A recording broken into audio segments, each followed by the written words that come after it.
نبی اکرم صلی اللہ علیہ وسلم نے ایک مرتبہ 3 دفعہ قسم کھائی، واللہ لا یؤمنو، واللہ لا یؤمنو، واللہ لا یؤمنو، خدا کی قسم وہ شخص مومن نہیں، خدا کی قسم وہ شخص مومن نہیں، خدا کی قسم وہ شخص مومن نہیں۔ واقعہ یہ ہے کہ ہم تصور نہیں کر سکتے کہ صحابہ کیسے لرز گئے ہوں گے، کانپ اٹھے ہوں گے۔ کون وہ بدبخت ہے، کون وہ شقی ہے جس کے بارے میں اللہ کے رسول 3 دفعہ قسم کھا کر فرما رہے ہیں کہ وہ صاحب ایمان نہیں۔ قیل من یا رسول اللہ، کسی نے ڈرتے ڈرتے پوچھا ہوگا اے اللہ کے رسول کس کے بارے میں ارشاد فرما رہے ہیں؟ اب جواب سنیے، الذی لا یامن جارہ بوائقہ، وہ شخص کے جس کی ایذا رسانی کی وجہ سے، جس کی بدخلقی کی وجہ سے اس کا پڑوسی امن میں نہیں ہے۔ یہ کوئی گناہ کبیرہ ہے؟ آپ کی فہرست میں تو گناہ ہی نہیں، کبیرہ کیا سوال، صغیرہ بھی نہیں۔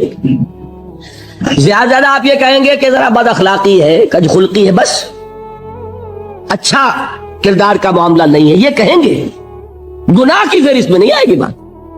کبیرہ بہت بڑی شے ہے، لیکن اس پر اللہ کے رسول نے 3 دفعہ قسم کھائی، ایمان نہیں ہے، ہرگز نہیں ہے، خدا کی قسم نہیں۔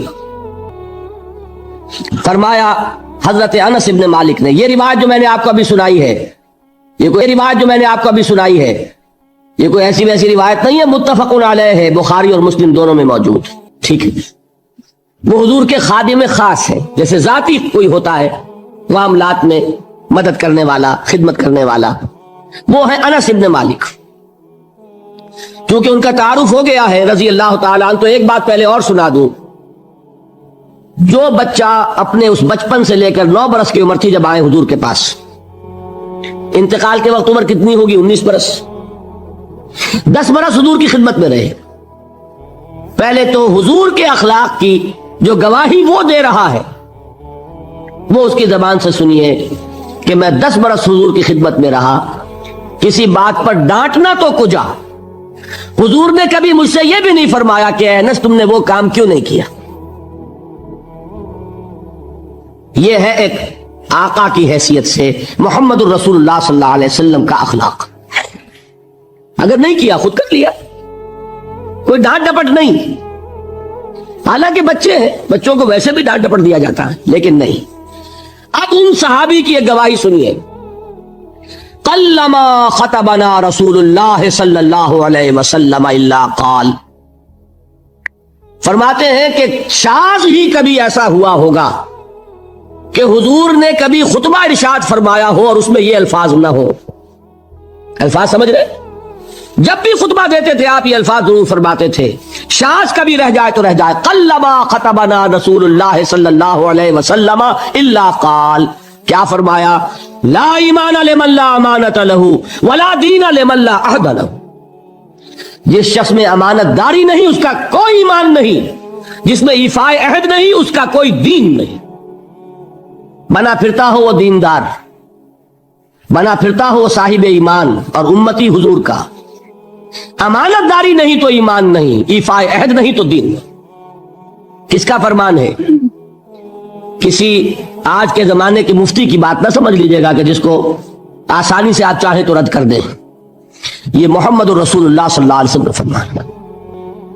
پھر ایک متفق علیہ روایت بخاری اور مسلم کی، راوی پھر کون ہے؟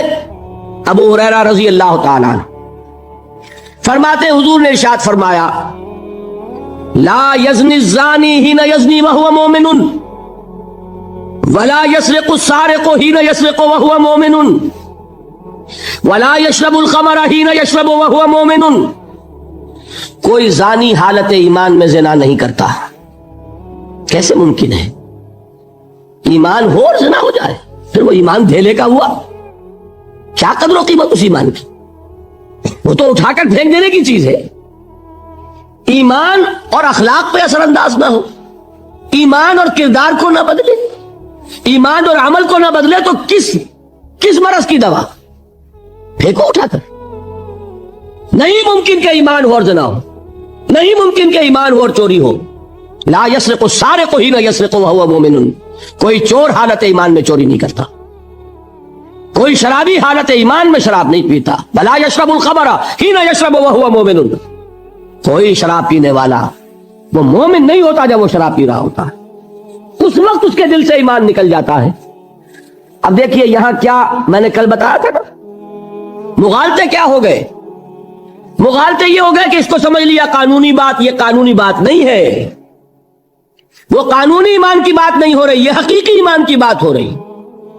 قانونی ایمان کی بات ہو تو یہ کافر ہو گیا، پھر کافر نہیں ہے۔